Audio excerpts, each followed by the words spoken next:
곰브리치 세계사 읽기 챕터 5 신은 오직 하나뿐. 이집트와 바빌로니아 중간 깊은 계곡들 사이로 목초지가 넓게 펼쳐진 지역이 있었습니다. 이곳에 거주했던 민족은 주변 나라들에게 지배를 받으며 살았습니다. 하지만 연약해 보이는 이들에겐 특별한 점이 한 가지 있었죠. 훗날 이 특별함으로 인해 이들은 세계사에서 핵심적인 역할을 할 수 있었습니다. 이 민족은 바로 유대 민족이고 이들의 특별함은 종교입니다. 구약 성경은 신과 유대 민족들의 업적을 다룬 노래이자 생생한 역사 이야기입니다. 성경에 나오는 노아의 홍수에 관한 이야기를 아시나요? 이 이야기는 메소포타미아를 배경으로 합니다. 성경에서의 대홍수와 비슷한 이야기가 쐐기 문자로 표기된 점토판에서 발견되기도 했으니까요. 또한 성경에는 바벨탑에 관한 이야기도 나옵니다. 여기에서의 바벨은 바로 바빌론을 말합니다. 신에 대한 믿음을 증명하려 자신의 아들까지 제물로 바치려 했던 아브라함은 어디에서 태어났을까요? 성경 창세기 11장을 보면 그가 태어난 곳은 칼데아의 우르라는 곳이라고 나옵니다. 아마도 그가 그곳에 살았던 때는 위대한 입법자 함무라비 왕이 지배했을 무렵으로 추측됩니다. 아브라함의 자손 중 요셉이란 사람이 있었습니다.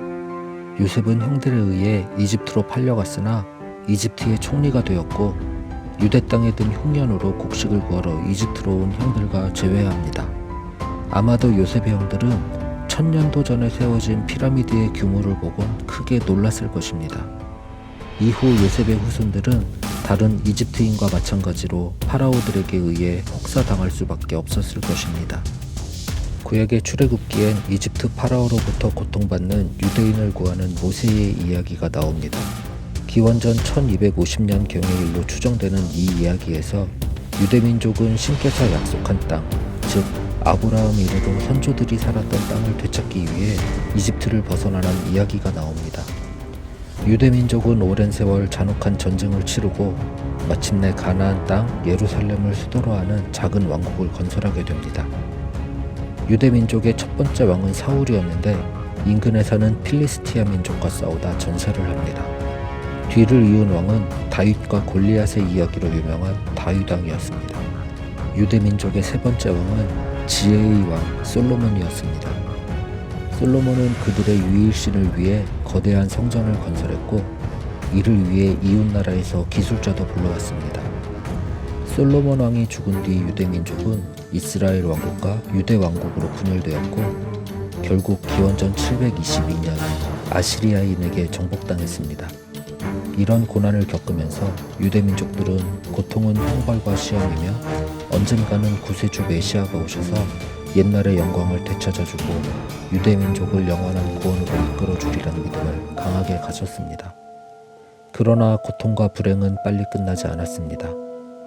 기원전 586년 바빌로니아의 네부카드네자르 왕은 예루살렘을 파괴시키고 유대민족을 바벨론으로 끌고 갔습니다. 이를 바벨론 유수라고 합니다. 유대민족은 기원전 538년 바빌로니아 왕국이 페르시아인들에게 멸망되고서야 고향으로 되돌아올 수 있었습니다. 성서가 문자로 기록되기 시작한 시기도 이 무렵입니다. 유대민족은 스스로를 고립시켜갔습니다. 다른 민족들은 진정한 신을 알지 못하는 우상 숭배자들이라고 생각하며 그들만의 믿음을 더욱 굳건히 지켰습니다.